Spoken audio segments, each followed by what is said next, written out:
today here at Genius Pilipinas Live at Ayala Mall Feliz is the owner of Buena Vida Food Product, no other than Miss Loida Ilagan.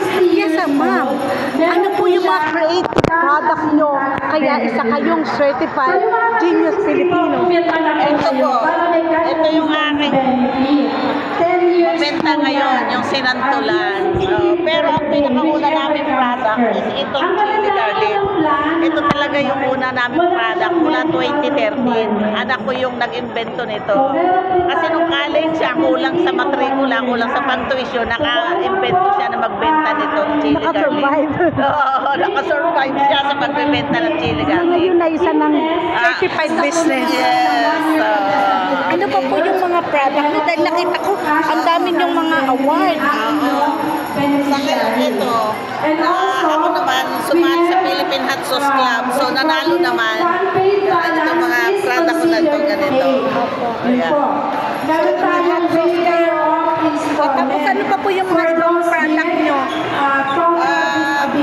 Ito mama, gourmet tuyo. Gourmet tuyo. And then ito, sarili namin harvest sa farm. Sa farm nyo po yan. Magtatanong kayo ng mulberry. Oo, mulberry. Tanim kami mulberry.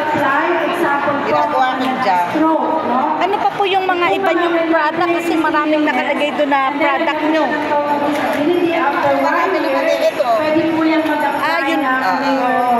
Yung ano, langka. Oo, langka jam. Tapos meron akong pickled ampalaya. Kaya lang hindi siya available ngayon. Nanalo din yun sa isang festival natin.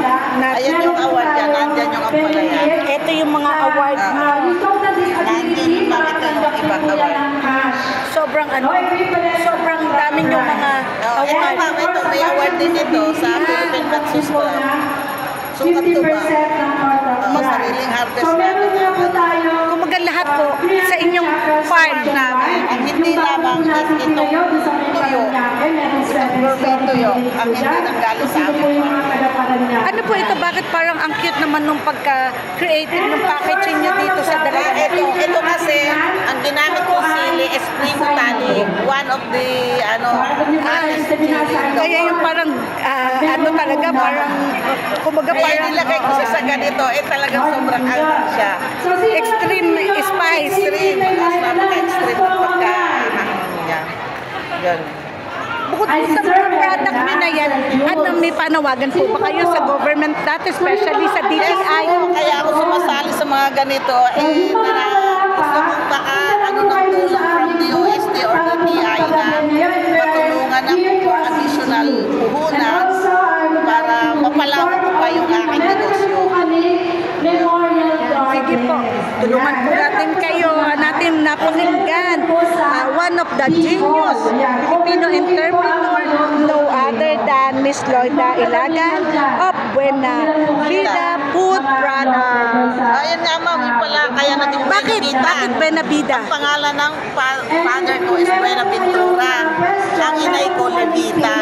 Kaya siya Buena Vida.